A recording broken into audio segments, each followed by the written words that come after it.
people genuinely. That is the call of a leader.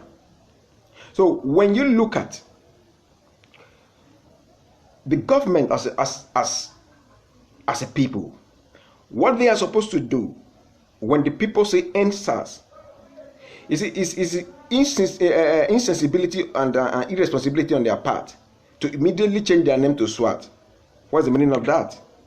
What the government should do is, as you ban this other group, because it is beginning to echo in the ears of people like a bad omen. So what the government should do is ensure, because one thing is, when these people are banned and they are out of work, you are multiplying another trouble in the society.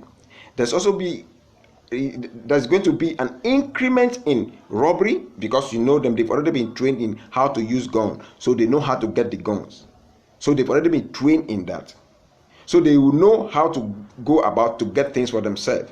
So now, to avoid that, what the government should do is ensure you are paying them their monthly salary, allowance, anything, pay them.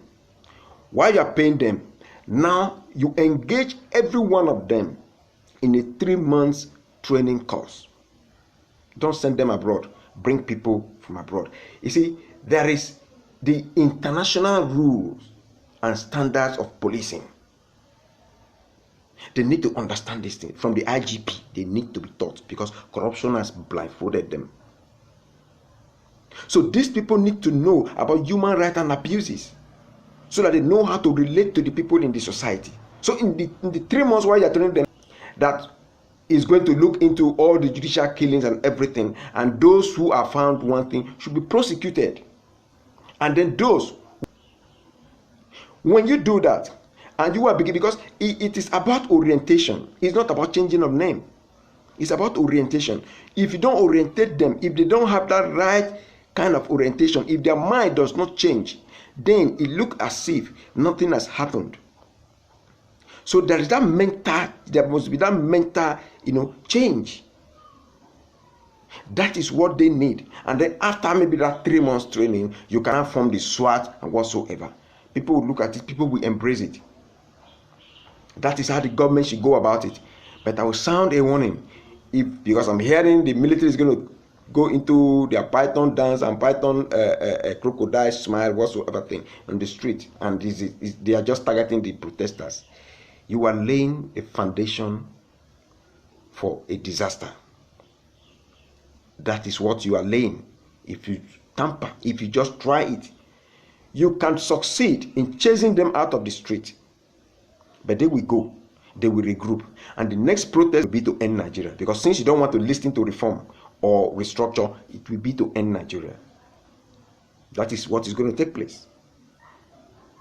But since we have a very recalcitrant government, good, no problem.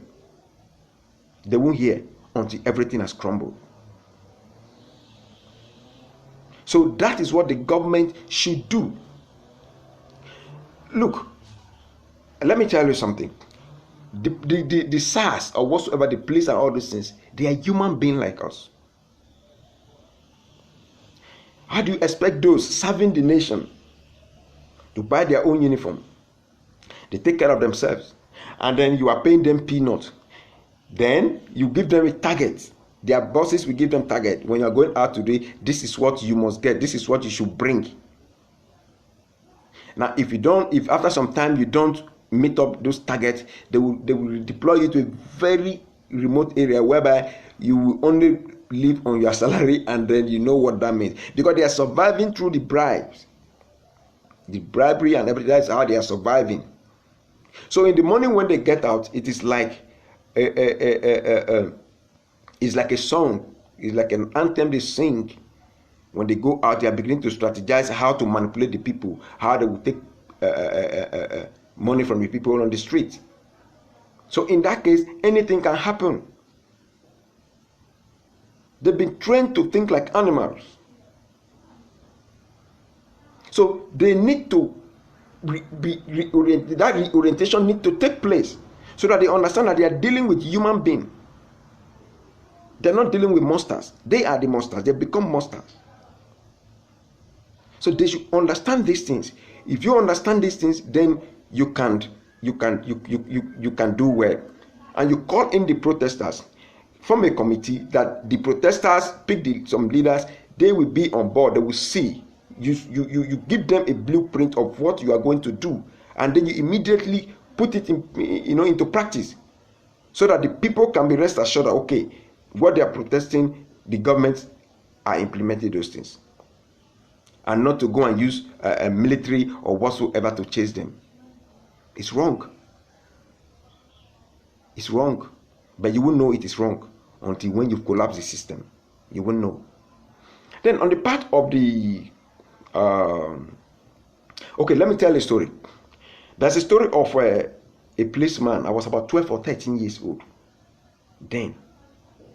This policeman, he would go out.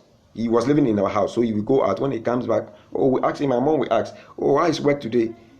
He say, today is good. Then he will begin to tell you how the day is good. And do you know how the day is good?